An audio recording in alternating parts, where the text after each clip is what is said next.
sean bienvenidos al repaso de la lección, la número 6, que lleva por título Dones Espirituales. Damos la bienvenida a los panelistas que nos acompañan el día de hoy, al pastor, ¿cierto? Al pastor Moisés Parada y a nuestro hermano Benigno Retamal, que ellos nos van a acompañar el día de hoy para ir comentando sobre esta interesante lección. Pero como siempre, antes de comenzar, vamos a orar al Señor para que Él nos pueda dirigir. Les invito a que puedan inclinar el rostro para orar. Querido amado Padre que está en los cielos, damos gracias en primer lugar, Señor, por permitirnos el día de hoy estar reunidos para estudiar su palabra. Le pido, Señor, que cada cosa que se menciona acá sea solamente ya para usted, que esto nos sirva a nosotros para ir aprendiendo, para caminar nuestra vida, pero también, Señor, para honrar y glorificar su nombre. Diríjanos, lo pedimos, lo rogamos en nombre de Jesús. Amén. Amén. Dones espirituales. Pensemos en esto, en el cuerpo humano, ¿cierto? Un ojo no puede caminar ni un pie puede ver. Pero cuando trabajan en conjunto, ¿cierto? Logran cumplir el objetivo. Y así es la iglesia. El Espíritu Santo no nos dio todos los mismos dones, pero nos dio dones diversos para que nos necesitemos unos a otros. Hoy aquí con el pastor, ¿cierto? Y hermano Benigno, vamos a descubrir el propósito de estos regalos divinos y por qué, bueno, el don más espectacular, ¿cierto? No vale si no hay dentro de ello un amor. Así que sean bienvenidos, queridos pastor, hermano Benigno, y vamos a comenzar con la primera pregunta, y esta pregunta va a ir para el pastor. En el tiempo de Pablo, decir Jesús es el Señor era un acto de sedición que podía costar incluso la vida, porque lo que estaba haciendo ahí era desafiar directamente al César. Pastor, ¿por qué cree que Pablo coloca esta confesión como el primer don del Espíritu Santo antes que los milagros o la lengua? Bueno, estuvimos estudiando algunas lecciones anteriores de cómo Pablo pone en el centro del Evangelio a Cristo y finalmente eliminaba cualquier tipo de división con el propósito de ensalzar a Jesús. Ahora, claro, en ese tiempo uno se pone en el lugar, porque ahora hablar de Jesús es como algo relativamente que es aceptado, por lo sea, o conocido, por lo menos. No sé si te han aceptado ya ahora en estos tiempos, pero conocido. En ese tiempo era a veces incluso hablar de un desconocido. Por lo tanto, Pablo toma esta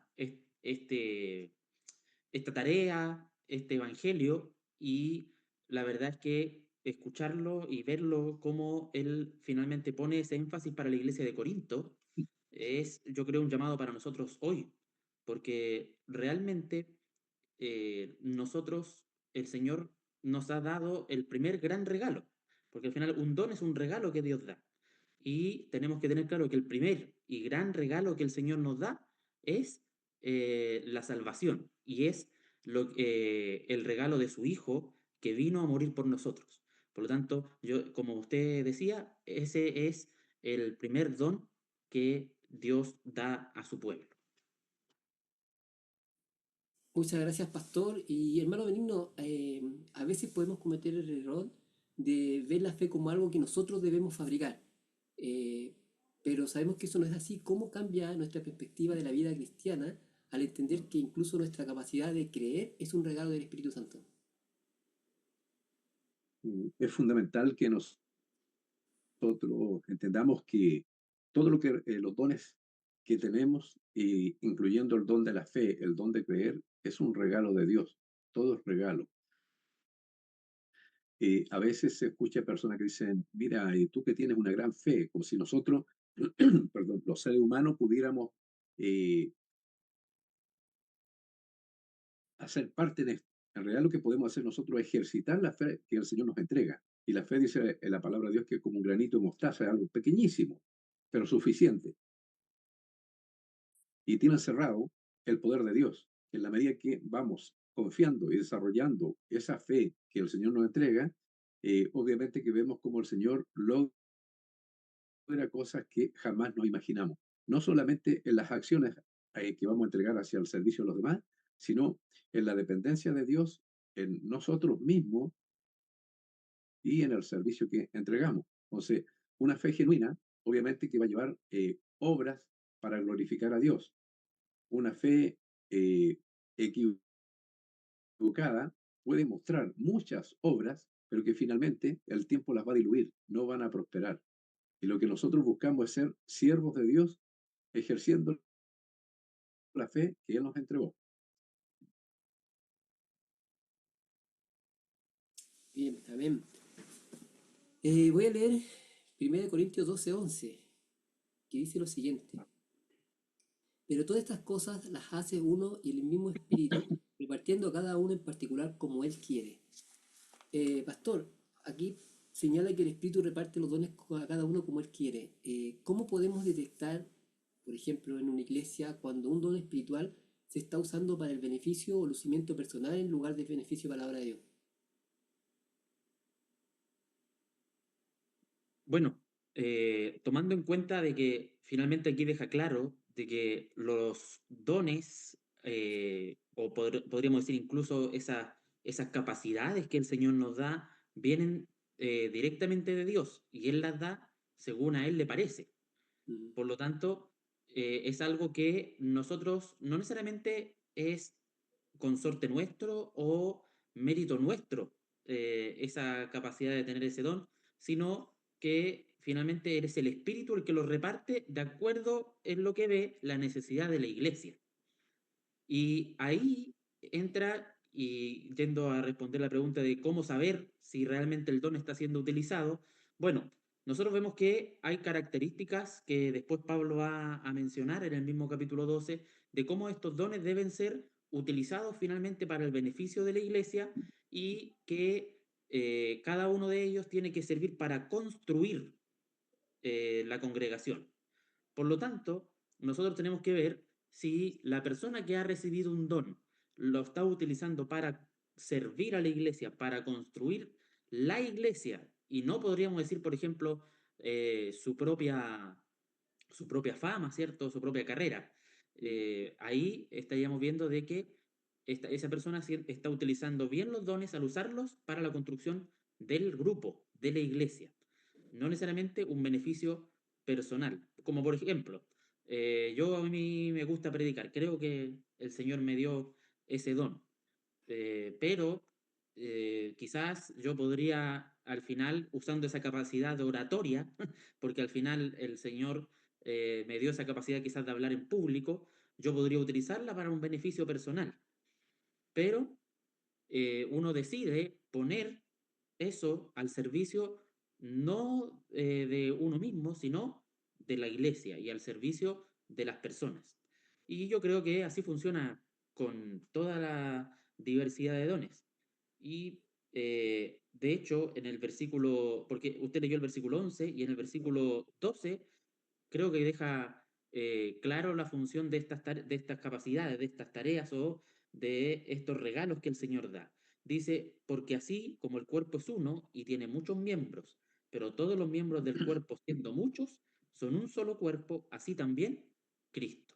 Por lo tanto, yo tengo que, en primer lugar, definir cuál va a ser mi labor dentro del cuerpo y de enfocarme en que la labor que yo voy a realizar es para construir el cuerpo entero, no solamente mi órgano o como si lo llevamos, lo seguimos en la comparación del cuerpo, no solamente a mi sistema, sino que yo beneficio a todo el cuerpo. bien. Y hermano Benigno, viéndolo al otro extremo ahora, alguien que, por ejemplo, ¿qué le diría usted a un miembro de iglesia que asiste cada sábado a la iglesia, ¿cierto? Pero siente que no tiene ningún don o que ese soporte no es importante? Indicarle que debe estudiar más la palabra, orar al Señor y escuchar también cuando otros le puedan decir en qué área debería servir. Porque todos nosotros, los seres humanos que somos llamados por el Señor nos otorga dones, no la misma cantidad a cada uno. A uno hay algunas parábolas, ¿cierto? Que a uno le dan dos, a otros tres, a otros cinco, ¿cierto? Pero todos tenemos dones. El punto es si lo estamos ejerciendo no.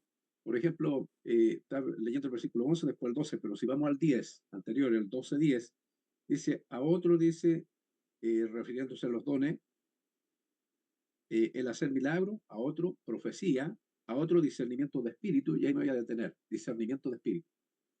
La iglesia de Corinto, sin duda, no tenía discernimiento de espíritu. ¿Por qué? Porque permitía el pecado, nadie decía nada, vivían una vida de falta de solemnidad en los ritos como era la Santa Cena. Claramente había falta de discernimiento espiritual, discernimiento, cierto, que pudiera llevarlos a un encuentro mucho más profundo, más solemne con el Señor. Entonces, puede ser que también de pronto nosotros en la iglesia tengamos algunas falencias porque no hemos entendido que el Señor quiere fortalecer esas áreas, pero tal como decía el pastor, ¿cierto? Si a mí, por ejemplo, me gusta enseñar, entonces yo entiendo que lo que tengo que hacer es enseñar. Y a lo mejor puedo tener donde enseñar, pero el Señor me quiere enviar a trabajar, no a enseñar. Y ahí es donde debemos ser muy sensibles, porque no es lo que nosotros queremos, es a qué nos llama el Señor. Y el Señor a veces, algunos que tienen mucho talento, los llama a tareas muy sencillas y viceversa. A personas muy sencillas las llama a tareas muy complejas, porque el Señor es el que distribuye los dones, las operaciones, las capacidades dentro de la iglesia. Y nosotros puede ser que en un momento estemos sirviendo en un área, pero después nos llaman a servir en otra. Por ejemplo, es recomendable, esta es una recomendación, que alguien que sirve como anciano por varios años, después debiera ser llamado a ser diácono. No director de diácono, diácono. Esa es la recomendación. ¿Por qué?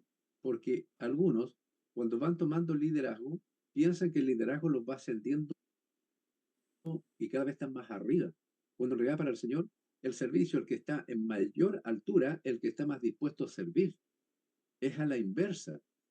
Entonces, esas distorsiones que nuestra humanidad a veces hace que confundamos cuál es el propósito de Dios, justamente después se van a aclarar en que muchas tareas se hacen, pero sin amor. Y lo vamos a ver en la práctica. Se hacen muchas tareas dentro del rol cristiano, pero sin amor. Simplemente se cumplen roles, funciones, administración, pero distinto un servicio al Señor. Amén. Y pastor, Pablo usa el cuerpo humano, usted recién lo mencionaba hace un rato atrás, para ilustrar la iglesia, ¿cierto? Y es interesante ahora, porque por ejemplo, los pies necesitan a los ojos para saber por dónde caminar. O sea, cada parte de su cuerpo depende de la otra. Ahora, eh, ¿por qué cree que el Espíritu Santo inspiró a Pablo en usar precisamente el cuerpo humano y no otra analogía? Lo que pasa es que esa comparación yo diría que es muy completa, Mm, porque finalmente como dice, ¿cierto? No existe un cuerpo con un solo miembro. No existe un cuerpo de manos, no existe un cuerpo de puros pies. Sería totalmente una locura. Por eso dice, él resalta la diversidad, que enriquece la iglesia. A veces nosotros nos gustaría que todos pensaran como yo. A veces sería más fácil también, po, porque no habría diferencias. Por lo tanto, si todos fueran Moisés, por ejemplo, yo como pastor dijera, yo como pastor Moisés, me gustaría que todos pensaran como el pastor Moisés y todos fueran así copias mías. Y así todos haríamos lo mismo. Pero claro, el Señor no lo pensó así. Uno ve la naturaleza, uno ve lo creado y ve diversidad. Ve esta exquisita diferencia que el Señor crea para que el ser humano y su creación puedan gozarse en lo que es diferente. Ahora, es interesante también cómo el cuerpo y cada parte del cuerpo es cooperativa e interdependiente. A veces las personas creen que existe una manera de vivir el Evangelio de manera independiente. O sea, dicen, no, yo vivo el Evangelio sin una iglesia, sin una congregación, sin un grupo de personas. Pero ya hemos visto en lecciones anteriores de que habla de que Cristo es la cabeza, la iglesia es el cuerpo. Entonces yo digo, esas personas que dicen que pueden vivir una relación solo con Cristo, estarían siendo un cuerpo de una cabeza y una parte y un miembro del cuerpo nomás. Ah, una cabeza y una mano. No tendría ninguna otra parte más. Pero el Señor nos llama a una vida en comunidad. Y por lo tanto, cuando nosotros vemos esta comparación con el cuerpo, nos deja claro de que el ser humano tiene que tener una relación con la cabeza, porque aquí en esta comparación se toma como una de las partes principales del cuerpo, que es Cristo, pero también yo tengo que asumir de que yo como mano necesito al brazo, y yo como brazo necesito al hombro, y el hombro necesita al torso, y así cada parte del cuerpo se necesita entre sí, pero a la vez coopera con el otro. Porque a la vez, si, al revés, así como la mano necesita los brazos y así para arriba, para abajo también nosotros necesitamos la mano y el movimiento para poder acercar algo, para poder comer y así. En la iglesia nosotros tenemos que conseguir quizás esa y volver a esa interdependencia entre nosotros. A veces esa autosuficiencia nos puede jugar en contra, en el creer que podemos vivir el Evangelio de manera autónoma, pero los órganos no viven de manera autónoma ni separada del cuerpo, sino que el cuerpo es uno y por lo tanto yo debo aprender a vivir en conjunto con el cuerpo. Y yo creo que finalmente eso nos enseña también a darnos cuenta de la necesidad que tenemos del otro, de la dependencia que tenemos que tener con la cabeza, que es Dios, pero también del compartir con nuestro compañero, pero a la vez esa necesidad de cuidarnos, de poder cooperar, porque cuando ahí dice, cuando una parte del cuerpo se duele, todos se duelen con él.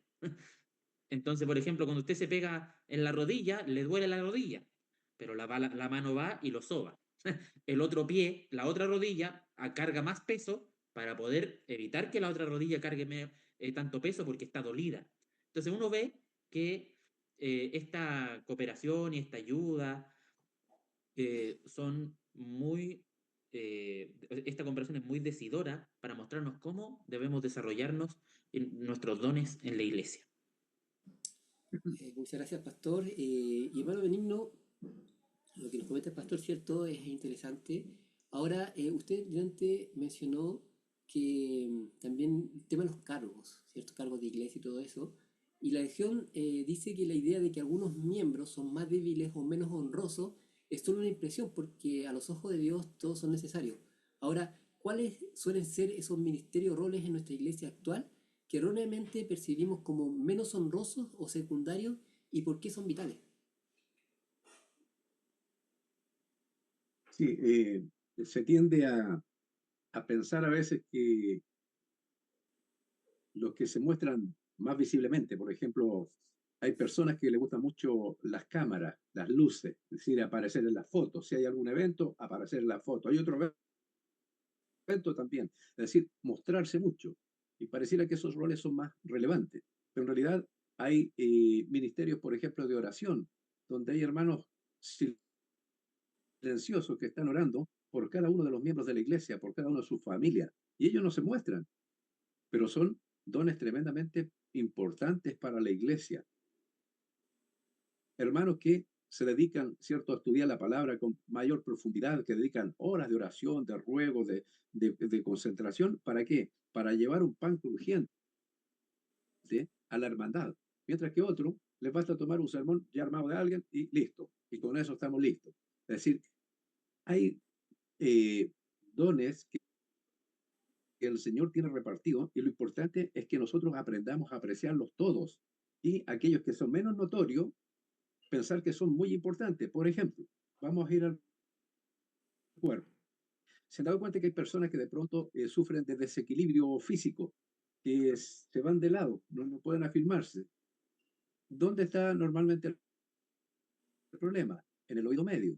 ¿Y cuál es el problema en sí? En el oído medio hay tres huesitos minúsculos, así unas como cabecitas de alfiler. Y cada vez que nosotros nos vamos hacia adelante, eso se va hacia atrás para producir el equilibrio. Si te vas hacia atrás, eso se va hacia adelante para producir el equilibrio. Pero basta que esos tres puntitos pequeños se separe uno de ellos y la persona pierde el equilibrio. Y tiene que andar afirmándose, o lo tiene que afirmar, o tiene que andar con un bastón. Es decir, algo que ni siquiera lo vemos. Es tan importante que nos limita a poder caminar normalmente.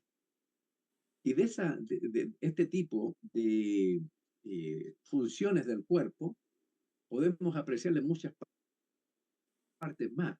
Por ejemplo, si alguien sufre de una enfermedad de diabetes, normalmente les cortan un dedo, ¿cierto? Si le cortan el dedo gordo del pie, pierden el equilibrio. ¿Por qué?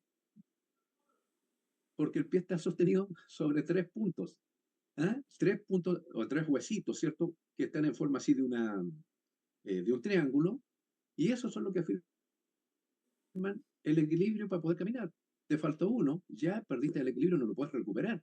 Entonces, nosotros, al ver como la complejidad con que Dios hizo nuestro cuerpo, la perfección en el funcionamiento, aún con lo limitado que somos como seres pecadores, ¿cierto? En que afectamos nuestro cuerpo desde lo que comemos, la forma de vivir que llevamos, aún así el cuerpo muestra muchas perfecciones, muchas cosas maravillosas.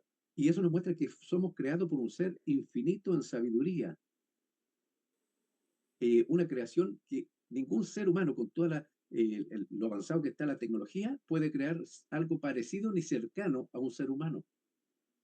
Entonces, esto es lo maravilloso. Y lo mismo hace en la parte espiritual Dios en su iglesia. El punto está en que a veces nosotros los seres humanos echamos a perder lo que el Señor está construyendo. Muchas veces el Señor está construyendo una cosa y nosotros queremos hacer otra. Por ejemplo, nosotros, todos los que somos, digamos, cabeza de hogar, es decir, tenemos una familia. En la familia somos llamados a construir lo que el Señor nos ha dejado como bendiciones y regalos que son nuestros hijos, nuestros nietos, a construir en ellos a Cristo, no a nosotros. Pero muchas veces los padres quieren hacer de sus hijos que sean igual a ellos. Y lo mismo que decía cierto nuestro pastor ahí, dice que a veces sería fácil que todos fueran como es uno. Y no, el Señor no quiere eso. Quiere diversidad, pero diversidad de roles, no de pensamiento, no de ideologías. Porque hoy día, por ejemplo, la palabra diversidad, vemos cómo ha pervertido al mundo y vemos que es un riesgo que la iglesia tiene que estar atenta para no permitir que permeen esas situaciones. Nosotros tenemos instrucciones precisas como pueblo de Dios. Por ejemplo, en octubre, el 21 de octubre del 2015, el pastor Ted Wilson, de la Conferencia General Adventista, advirtió sobre esto. Dice que nosotros tenemos una lucha contra todas estas ideas de diversidad sexual y tenemos que resistirla. Él en su sermón eso predica. Pero muchas veces, ¿qué es lo que tenemos? Que personas que supuestamente son más amplias de criterio, que quieren más diversidad, no se dan cuenta de los riesgos que pueden entrar a la iglesia y que el Señor absolutamente no quiere esos riesgos. Las personas que tengan debilidades, por supuesto que son bienvenidas para ayudarlas, orientarlas, guiarlas a ser parte del mismo cuerpo. Pero si nosotros tuviéramos, por ejemplo, una mano que por un problema mental, ¿cierto? Esa mano va y te golpea la cara, va y te golpea la cara, y te golpea la cara. ¿Qué harías? Tendrías que neutralizar esa mano si no quieres dañar el cuerpo. A veces pensamos que nosotros tenemos que permitir todo en aras del amor, pero el amor desde el punto de vista bíblico no es eso. Por eso que Dios dice claramente que Él viene a buscar a su pueblo y a destruir a los impíos. Al final del tiempo no todos se salvan, porque el amor de Dios es un amor que está basado en la justicia y en la misericordia, en equilibrio. Y eso es lo que nosotros también debemos mirar en la diversidad que se produzca dentro de la iglesia. Diversidad de roles, de funciones, pero no de pensamiento, porque ya lo estudiamos en el capítulo 1.10, dice, que habléis todos una misma cosa y no que haya entre vosotros divisiones. ¿Se fijan que no habla cualquier cosa? Muchas veces nosotros hasta confundimos las definiciones básicas que tenemos que tener como hijos de Dios. Por ejemplo, algo bien puntual. Parece que suena un teléfono. Estamos. algo bien puntual. ¿Qué es el Evangelio? Algunos creen que el Evangelio es una experiencia. Algunos creen que el Evangelio son las bases teológicas de una religión, pero la Biblia lo define como algo muy distinto. El Evangelio es la historia acerca de Cristo en su justicia perfecta, es decir, un santo ser que vino a vivir sin pecado, su muerte expiatoria, su resurrección, su ascensión, intercesión y próxima venida. Nada más. El Evangelio no agrega nada más. El Evangelio es la historia de la redención en Cristo Jesús, pero muchas veces nosotros, al no tener discernimiento espiritual, atribuimos al Evangelio como un mensaje confuso en donde, eh, eh, esto te digo porque más de alguna vez lo he escuchado, el Evangelio del mensaje de la prosalud. Eso no es el Evangelio. El Evangelio de las doctrinas o el Tratado Teológico de Tita, eso no es el Evangelio. El Evangelio es la historia de Cristo, su vida perfecta y su muerte expiatoria, su resurrección y todo lo que conocemos de él. Eso es el Evangelio, nada más. Amén. Pastor, 1 Corintios 12:26 dice lo siguiente. Dice, de manera que si un miembro padece, todos los miembros se duelen con él. Y si un miembro recibe honra, todos los miembros con él se gozan. ¿Cómo, en la práctica, ¿cierto? Esto ya hablo de la práctica, cómo se ve una iglesia que realmente funciona así? O cómo podemos evitar el peligro de sentir envidia por el éxito de un hermano o indiferencia ante su dolor? Yo creo que esa capacidad, quizás si lo resumimos de manera básica, realmente viene de Dios. Cuando el dolor es algo que uno siente desde el cerebro, desde la cabeza. Cuando a usted le duele algo, es porque un nervio que está conectado al cerebro se afecta. Por lo tanto, la capacidad de poder dolerse con el otro miembro viene desde la cabeza. Así que yo creo que finalmente es algo que Cristo da. Pero es interesante poder tener la capacidad de no solamente dolerse con el miembro, porque a veces uno ve esta cooperación entre los miembros solo en el momento de necesidad. Pero es interesante que acá Pablo también habla de alegrarse cuando la otra parte del cuerpo es honrada. Cuando, por ejemplo, ¿qué pasa? Como decía ahí el hermano Benigno delante, hay partes del cuerpo que quizás son menos honrosas, ¿cierto? Uno dice, yo siempre pongo la comparación, por ejemplo, las cejas, ¿cierto? Uno dice, hoy las cejas no, pareciera que no cumplen una función tan importante. Y uno dice, una uña podría ser, ¿cierto? Pero ¿qué pasa si a la mano le va bien? Bueno, la uña también le va bien, también recibe bendición.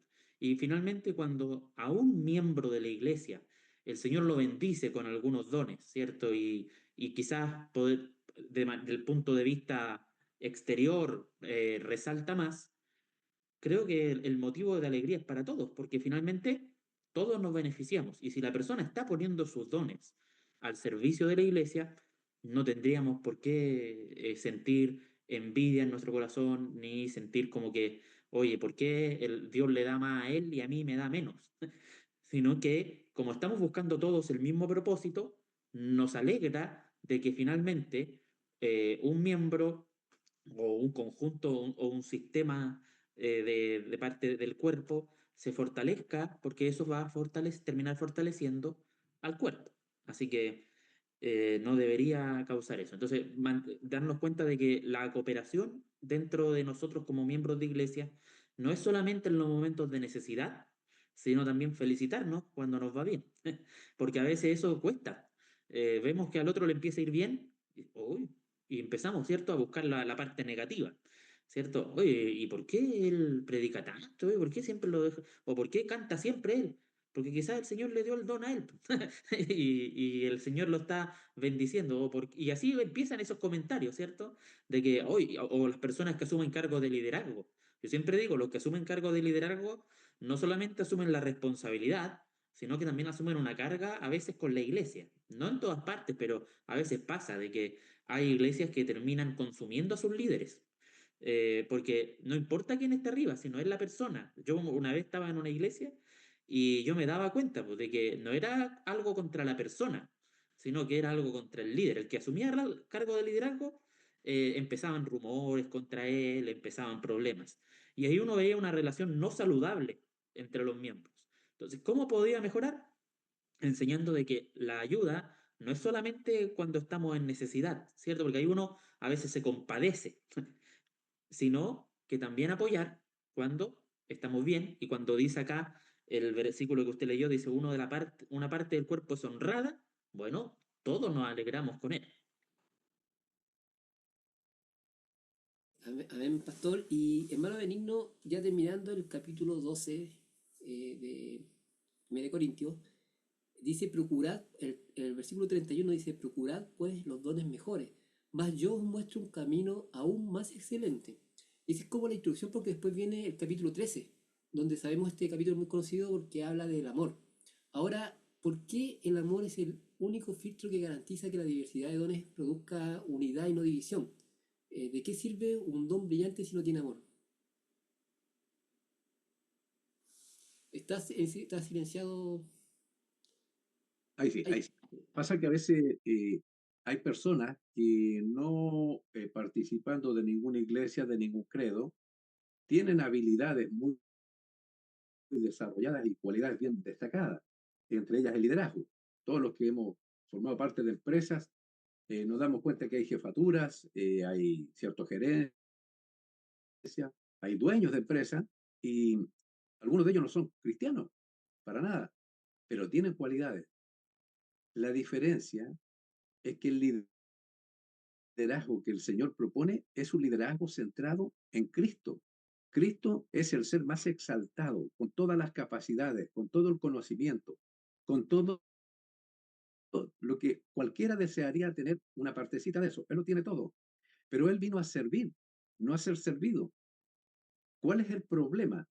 Que a veces algunos quieren el liderazgo imponerlo, no ganarlo.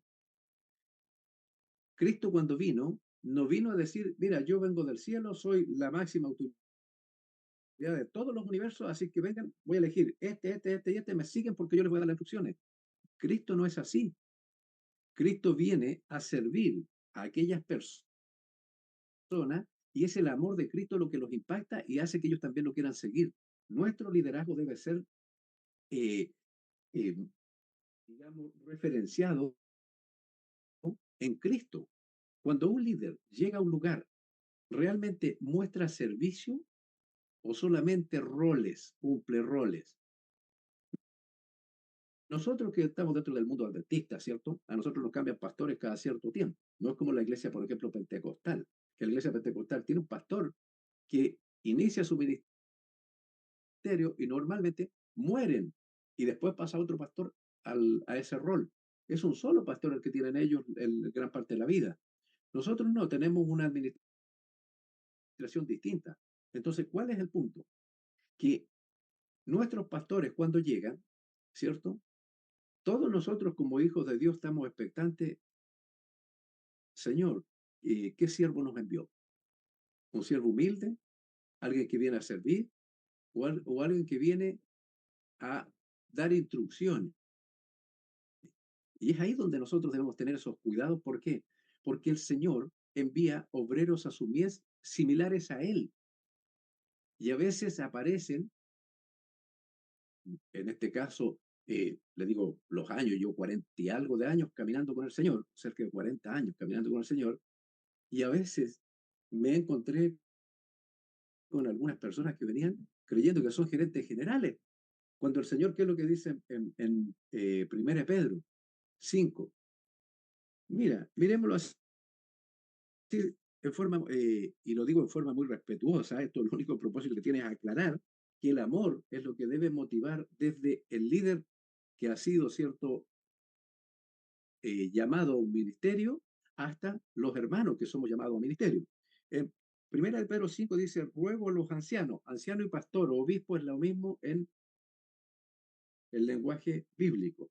Dice, que, ruego a los ancianos que están entre vosotros, yo anciano también con ellos, y testigo de los padecimientos de Cristo, que soy también participante de la gloria que será revelada. Y aquí viene el mandato, dice, apacentar la grey de Dios que está entre vosotros, cuidando de ella, no por fuerza, sino voluntariamente, no por ganancia deshonesta, sino con ánimo pronto, no como teniendo señorío sobre los que están a vuestro cuidado, sino siendo ejemplos a la grey. Es decir, ¿qué debiéramos mirar nosotros, nuestros líderes? Yo quiero ser como él. Este hombre sí que es de servicio, este hombre sí que es consagrado, este hombre sí que trata bien a las ovejas, a la que tiene la pierna quebrada, ¿cierto? Baila en tablilla, a la que está a falta de pasto, baila a pasto. O sea, un hombre que sirve y se preocupa en el servicio como Cristo lo hizo con sus discípulos. Entonces, ¿cuándo nosotros vemos eso?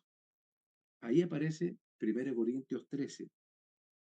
Solamente cuando hay amor, pero no un amor de emociones, no un amor de sentimientos, sino un amor de principios. Porque ahí lo que nos va a mostrar es justamente que si yo hablase, dice, lenguas humanas y angélicas, si yo pudiera predicar como, o cantar como canta un ángel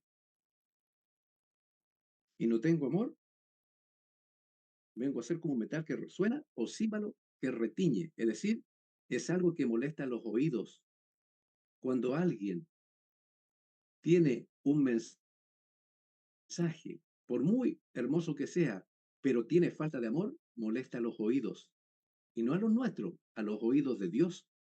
A Dios le molesta ese tipo de gente. Que hable muy lindo, pero que actúe muy mal. Que hable de amor, pero sea muy duro.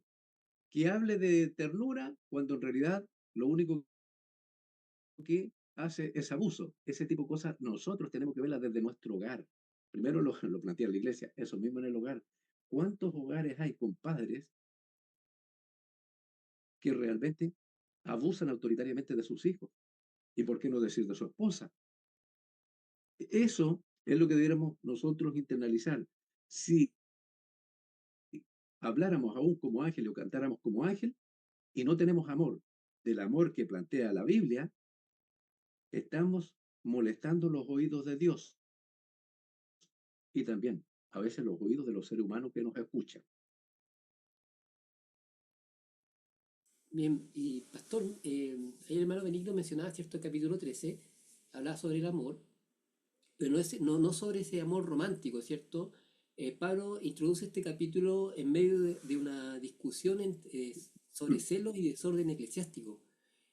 ¿Cómo cambia nuestra comprensión del capítulo 1 Corintios 13 cuando nos damos cuenta de que fue escrito para corregir el mal uso de los dones en la iglesia? Claro, aquí parte desde la base de que finalmente si yo uso los dones desde la motivación equivocada, voy a incurrir en un error. Finalmente lo que resalta acá es de que, em, porque Pablo por una parte resalta la importancia de los dones y de aspirar a ellos, pero por otra parte también planta la mesura y dice que la motivación de eso tiene que ser el amor y la motivación quizás de cooperación por el otro, del beneficio por el otro. Yo veía y decía, por ejemplo, ¿qué pasa si yo un día llego a una iglesia que está, si yo fuera un hermano de iglesia, ¿cierto? Y llego a una iglesia que está llena de personas que tienen capacidad para poder dirigir la iglesia, son puros ancianos en la iglesia. Pero yo veo que falta gente con la capacidad de servir, con la capacidad quizás de poder, como decía el hermano, de ser diácono, de quizás esas cosas que suceden tras bambalinas en la iglesia. Bueno, quizás yo, como persona que dice amar a Dios y dice amar a la iglesia, yo me pongo al servicio en lo que finalmente el Señor me necesite. Y ahí es donde Pablo va a leer, va a hacer una lista de cosas que nosotros dice, podríamos tener todo esto, de tener profecía, diferentes cosas, pero si no tengo amor, de nada me vale, porque nace desde la motivación equivocada, o sea, el origen es erróneo. Y claro, ahí es donde uno en la iglesia tiene que ver que al hacer las cosas, hay que hacerlos, hay que hacerlo, ver cuáles son nuestras motivaciones, de dónde viene el origen de eso. ¿Está habiendo algún propósito personal en eso? ¿Está habiendo quizás alguna preocupación diferente a la que es el amor divino? Ahí es donde cada uno tiene que examinarse. Y también en la iglesia, Dios el que da los dones y en la iglesia la que también los va definiendo. O sea, yo no llego y me paro en la iglesia y digo, hermanos, ahora todos tienen que escucharme porque yo tengo el don de profecía. No, sino que la iglesia es la que va mostrando y guiándote y dándote la oportunidad de poder desarrollar estos dones. Ahora, aquí después nosotros vamos a ver que Pablo durante el capítulo 13 va hablando sobre las características del amor, pero hay algo interesante que en el versículo 11 dice que el capítulo 13, versículo 11 dice que cuando yo era niño, hablaba como niño, pensaba como niño y juzgaba como niño. Mas cuando ya fui hombre, dejé lo que era de niño. Entonces, vemos acá cómo el apóstol presenta esta capacidad de madurar. Pareciera que el amor también se va perfeccionando a través de la madurez. Cuando el niño es pequeño, juzga de una manera interesante o juzga de una manera diferente. Cuando el niño es inmaduro, va y aplica el conocimiento de otra manera. Les doy un ejemplo. Yo cuando era niño, siempre cuando era niño yo era muy curioso, entonces siempre estaba como aprendiendo algo nuevo. Entonces, pero el problema era que yo aprendía algo nuevo y como aprendía eso, creía que todos los demás eran ignorantes. Por ejemplo, yo aprendía, no sé, una vez aprendí un dato que ahora es irrelevante, porque que Galileo Galilei había sido preso porque, no me acuerdo ahora bien, pero creo que era porque había hablado sobre que el sistema de los planetas, el centro no era la Tierra, sino que era el Sol.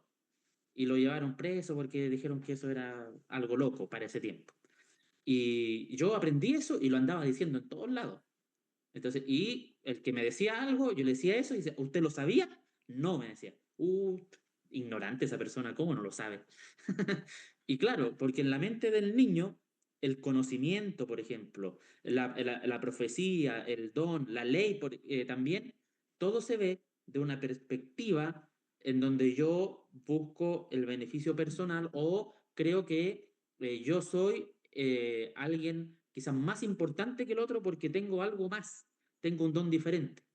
Y ahí es donde se plantea la perspectiva no solamente del que ve al que tiene el don, ¿cierto? Yo veo a una persona que tiene un don, sino del que recibe ese regalo de Dios y tiene la capacidad de comportarse correctamente, no tratando de aprovecharse de la iglesia gracias a los dones que Dios le ha dado, sino para beneficiarla y aportar desde el cariño y aportar desde el amor que es el que Dios entrega. Entonces ahí es donde uno tiene que mantener esa madurez para poder, desde el amor, hacer nacer estos dones que el Señor da. Amén. Hermano Benigno, el capítulo 13 termina diciendo, y ahora permanecen la fe, la esperanza y el amor. Estos tres, pero el mayor de ellos es el amor. Y termina el día martes, el de la lección dice, sale una pregunta, dice, o salen dos preguntas. Dice, ¿por qué el amor es tan importante respecto de la fe? ¿Qué mejor manera de experimentar la realidad del amor de Dios que reflejarlo por su gracia y mediante la oración en nuestra relación con los demás? Todo lo que no está fundamentado en el amor es algo estéril que se va a diluir y va a desaparecer. incluso la fe, lo importante que es, la esperanza, lo importante que es, cuando nos encontremos con Cristo, cuando Cristo vuelva, ya no va a ser necesario tener fe ni esperanza, se habrá cumplido, pero el amor continuará por la eternidad. Entonces, ese es el foco. Mira, a mí siempre me gusta ir haciendo algunos relatos, ¿cierto?, de lo que estamos estudiando con algo práctico. ¿Ah? Y yo solamente voy a mencionar algo de experiencia dentro de la iglesia. Por ejemplo, nosotros fuimos llamados por el Señor allá en el año 1987. En ese tiempo, el pastorado de nuestra iglesia era enfocado de manera diferente. Los resultados para sus propias familias y para la iglesia eran diferentes. Por ejemplo, nosotros tuvimos, el primer pastor que conocimos fue Luis Jerez, un reconocido pastor que hasta el día de hoy todavía tiene programas a través de las redes, un hombre increíble en el ministerio. Él tenía una bicicleta, en ese tiempo los autos eran bien escasos, pero él trabajaba en el ministerio pastoral desde lunes a sábado, el sábado atendiendo en la iglesia, en su bicicleta, visitando personas de la iglesia, dirigentes, visitando nuevos alumnos, catecúmenos, ¿cierto? Gente que se estaba preparando para los bautismos, después que se bautizaron, lo seguía visitando como 3, 4 meses después, que fue la experiencia de nosotros como familia. ¿Pero por qué hacía eso? Porque el enfoque era distinto. Por ejemplo, esto es algo que yo alguna vez lo conversé oportunamente con el presidente de la asociación, el presidente de la unión, decía, de hace unos 10 o 15 años a esta fecha, normalmente el pastor tiene una función y la esposa de los pastores tiene otra función, profesoras en algún lugar de la obra, pero su hogar, sus niños, quedan medios a la deriva. Entonces, ¿qué es lo que pasa? Que el pastor, sin pretenderlo, cuando sus hijos ya están en edad escolar, ¿quién es el que va a dejar al niño al colegio? El pastor. ¿Quién lo va a buscar? El pastor. ¿Quién los baña? El pastor. ¿Quién prepara la comida? Muchas veces el pastor, porque la señora está trabajando. Entonces nosotros le decíamos a nuestros líderes en ese tiempo, ¿no será mejor que el pastor le duplique su sueldo, su ingreso, y que la señora cumpla el rol de madre y de esposa para que él haga bien su trabajo? Así como nosotros los laicos trabajamos, ¿cierto? Cuando tenemos trabajo, trabajamos de lunes a viernes o de domingo a viernes, y nuestra esposa se hace cargo de los niños, de la formación. Entonces, ¿qué es lo que se tiene? Un hogar más sólido, mejor constituido, un pastor más enfocado a su tarea más completa, de más tiempo. Pero hoy día, estas cosas a veces suenan como incomodidad de querer mencionarla y no se dan cuenta que están haciendo un daño sin proponerlo. Porque hoy día, ¿qué es lo que tenemos? La mayoría de los pastores de hace unos 15 o 20 años atrás, que sus hijos, ninguno quiere seguir la carrera. O eh, muchos de ellos están afuera, no están caminando con el Señor. ¿Por qué? Porque el plan de Dios es que primero nosotros tenemos que fortalecer la familia, luego la iglesia. Entonces, no es una crítica, no es decir lo que hacemos mal por hablar incomodidades, es solamente decir, ¿no será que el discernimiento del Señor nos dice lo que tenemos que hacer y no lo queremos hacer, o estamos metidos en un sistema que ya se definió de una manera que está causando mucho dolor y tristeza en hogares de líderes, siendo que el Señor a los líderes los tiene para que sean como ejemplo de imitación de los demás? Entonces creo que ahí necesitamos humildad, oración, reconocimiento y proponer cosas distintas a las que se hacen, pero que tienen un fundamento muy bíblico. No, no es simplemente una idea que se le ocurre a alguien, es lo que el Señor dice. Por eso es que nosotros estos estudios de la escuela sabática, hablamos de el amor del pastor con la grey, ¿cierto? De los miembros de iglesia, y digo yo, ¿y cuánto es el tiempo que se dedica? Si tú dentro de tus hijos tienes más de 2, 3, 4 hijos, le dedicas mucho tiempo a uno, seguro que la relación va a ser bastante más cercana. Pero si a los demás los ves una vez cada 2 meses, ¿qué relación puedes esperar? ¿cómo puedes esperar que realmente haya una relación de amor, de confianza, de profundidad, de armonía, de pensamiento, de ideas, si ves tarde, mal y nunca a las personas? Y eso también nosotros como líderes lo digo, porque muchas veces hay líderes que visitan hogares, pero lo hacen como una visita social, no una visita espiritual. Es decir, no van a ver la necesidad de esa persona, van simplemente por cumplir que en la lista me tocó hacer tal o cual cosa. Son actividades, pero el Señor no quiere eso. El Señor mantuvo una cercanía con 12 personas específicas, 3 de ellos eran más cercanos porque eran lo más dispuestos a escuchar, no porque el Señor estuviera privilegiado, sino porque ellos eran lo más dispuestos, y de eso formó la iglesia que ha trascendido a través de los años y ha pasado un par de milenios. Es decir, ¿por qué? Porque Él dedicó tiempo a eso. Si nosotros no dedicamos tiempo a estar cerca de las personas, a compartir con ellos, a enseñar, a instruir, a guiar, a corregir cuando es necesario, y lo mismo necesitamos para nosotros, que nos guíen, nos instruyan y todas las cosas mutuamente. Esa es la forma de realmente ver la iglesia del Señor como un cuerpo. Porque, por ejemplo, el mismo ejemplo que estamos dando al cuerpo, todos sabemos que tenemos pies, pero resulta que los lavamos una vez a la semana los pies, o una vez al mes. ¿Cómo creen ustedes que van a dar esos pies? No nos van a dar satisfacciones. Seguramente van a tener problemas y hasta olores desagradables porque nosotros no lo hemos cuidado. Entonces, lo que quiero graficar es, dediquemos tiempo como el Señor dedica todo el tiempo a nosotros, dediquemos tiempo al ministerio, a los dones, a las labores que nos ha mostrado, para que realmente el cuerpo sienta la presencia de las otras partes del cuerpo. Bien, y bueno, dentro de esos dones también se menciona el don de lengua. Pastor, 1 Corintios 14:33 dice, pues Dios no es Dios de confusión, sino de paz, como en toda la iglesia de los santos. En el contexto, ¿cierto? Versículo es en el contexto de el hablar en lenguas, que tiene ahí un capítulo 14 completo Pablo. Eh, los corintios causaban confusión y desorden en el culto público debido al mal uso de este don. Sabiendo que Dios es un Dios de orden, ¿cómo podemos encontrar el equilibrio hoy entre tener un culto ferviente y vivo y lleno del Espíritu Santo, pero también mantener un ambiente de reverencia, orden y decoro?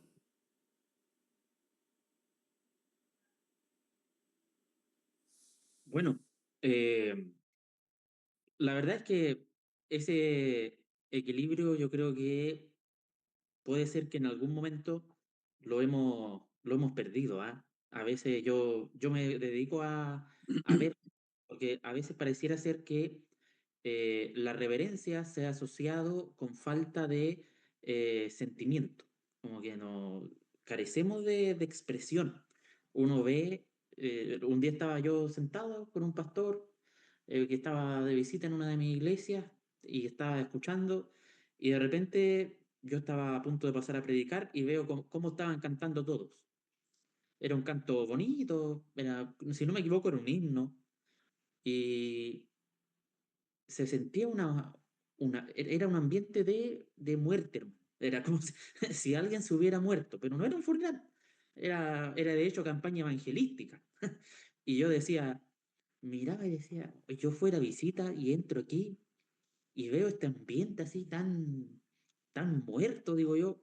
Nadie así, yo veía la cara, yo veía las caras y yo le decía, le decía al otro pastor, ¿en qué momento nos volvimos esto? Le dije, ¿en qué momento perdimos la expresión facial ya? O sea, como ya no, pareciera que nos sentimos. Y cuando la Biblia describe ciertos sentimientos, habla de que son sentimientos que provocan una expresión, o sea, que se notan, que son visibles. Ahora, yendo al punto de, por ejemplo, de los dones que habla acá, por ejemplo, de la profecía, del don de lenguas, finalmente sí hace una aclaración de que finalmente esos dones, volvemos al punto de que tienen que beneficiar a la congregación. Los dones no están ahí por el simple hecho de existir, O sea, en una iglesia no necesariamente tienen que existir, por ejemplo, todos los dones, sino que el Señor toma en cuenta la necesidad de cada congregación y le da los dones que necesita esa congregación. Por lo tanto, los dones no están por la simple razón de existir. Por eso yo tampoco necesariamente tengo que ver la iglesia de al lado y decir, oh, esa iglesia, no sé, tiene tal cosa, yo la quiero tener igual. No necesariamente, porque quizás las necesidades de esa iglesia, el Señor le ha dado ciertas cosas que les van a beneficiar y van a ser de bendición para ella.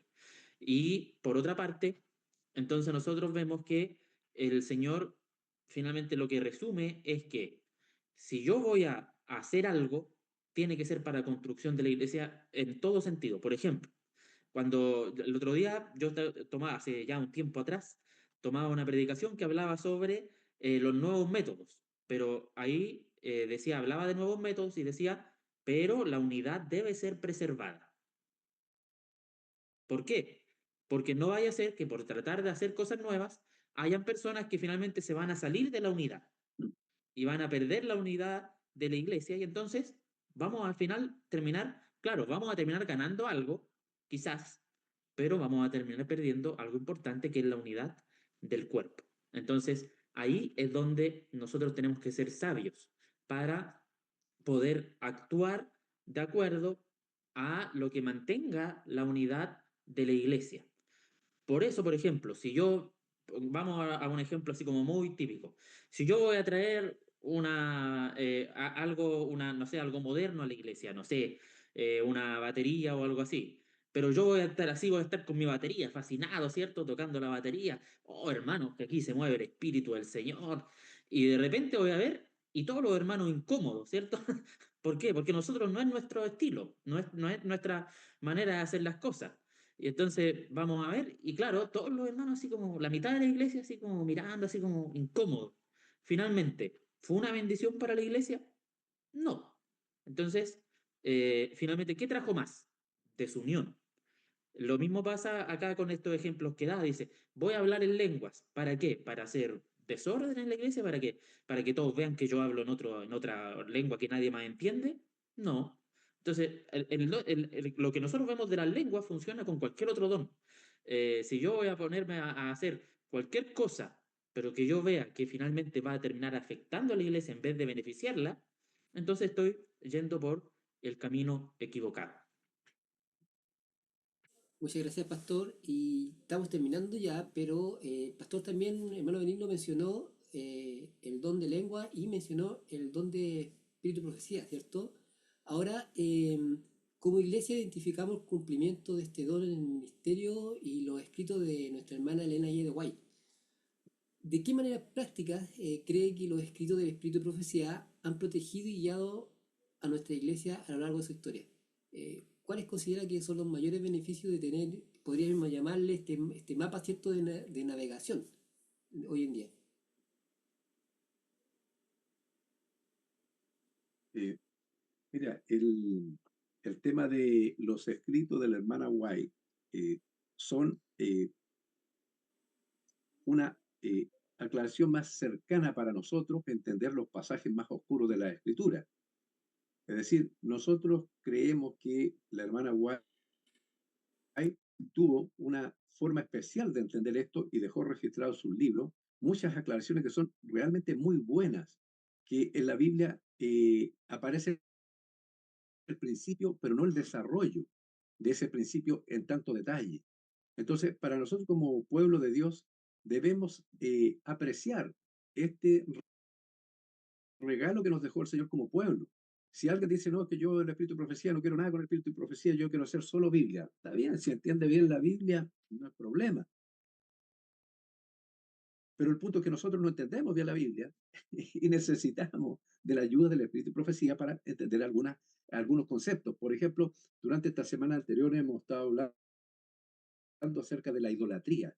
Y la idolatría normalmente se relaciona con tener algún dios falso, algún dios de este siglo, ¿cierto? Por ejemplo, algunos idolatran artistas, jugadores de alguna disciplina específica o algunos personajes de la televisión o del cine. Esos son eh, ídolos, ¿cierto? Pero la Biblia relaciona la idolatría con otros aspectos que tienen que ver con nuestra parte espiritual. Entonces, esas aclaraciones, por ejemplo, en el libro de Colosenses, por ejemplo, vamos a ver Colosenses de forma bien específica. Colosenses en el capítulo número 3, en el versículo número 5, está hablando de la vida antigua y la nueva. De la vida antigua antes de creer en Cristo y la vida nueva desde que creemos en Cristo.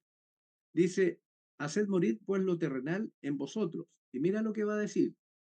La fornicación, la impureza, las pasiones desordenadas, los malos deseos y la avaricia, que es idolatría.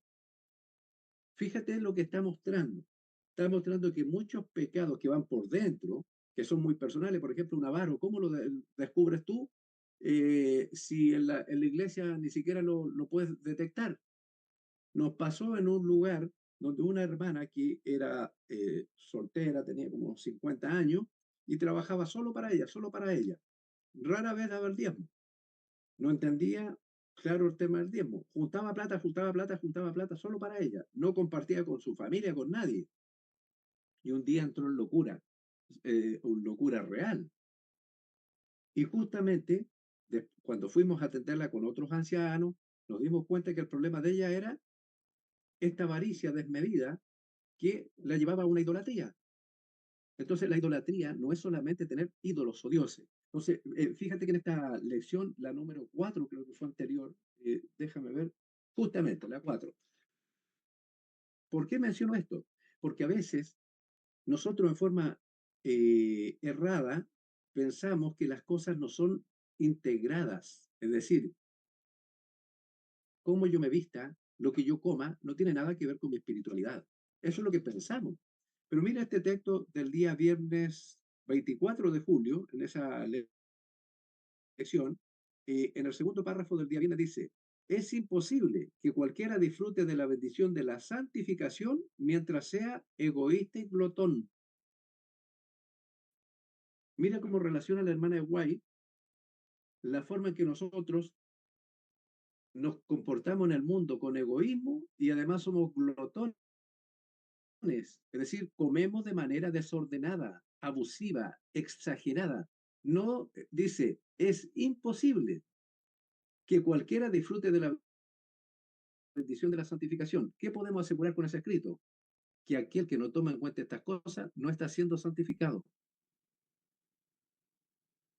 Entonces, para nosotros, los escritos de la hermana White son tremendamente importantes. Debemos darle su espacio, ponerlo en el contexto y decir realmente que debemos justificar a veces nuestra conducta, nuestra forma de vida, separarla entre lo que aparentamos o la forma en que somos de lo que pensamos. Y eso no es posible. Lo que debiera llevarnos esto es a reflexionar, Señor, ¿en qué estoy errando yo mi camino? ¿En qué estoy deteniendo la santificación que usted quiere para mí?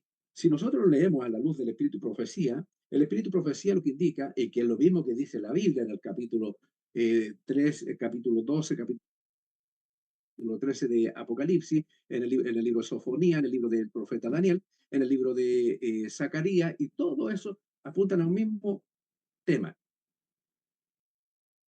Todos nosotros, como adventistas, creemos o deberíamos creer que Cristo viene en forma inminente en nuestro tiempo, ahora. Y el Señor está preparando a un grupo especial, que son los 144.000, para que pasen las pruebas más complejas, pero sostenidos por el Señor y sellados por el Señor. Eso es lo que Dios quiere hacer con su pueblo al final de la historia. Y debiera ser el deseo nuestro de ser parte de ese grupo, aunque no lo seamos. Y si no lo somos, vamos a bajar al descanso en la seguridad, en la confianza de Él, y vamos a descansar en la tumba tranquilamente hasta que Él vuelva y seamos resucitados. Pero el Señor quiere formar un pueblo especial. Y a veces nosotros, por nuestra forma así liviana, ligera, justificamos que vivir de cualquier manera da lo mismo y que la espiritualidad no se ve por fuera, solo va por dentro. Y eso no es así.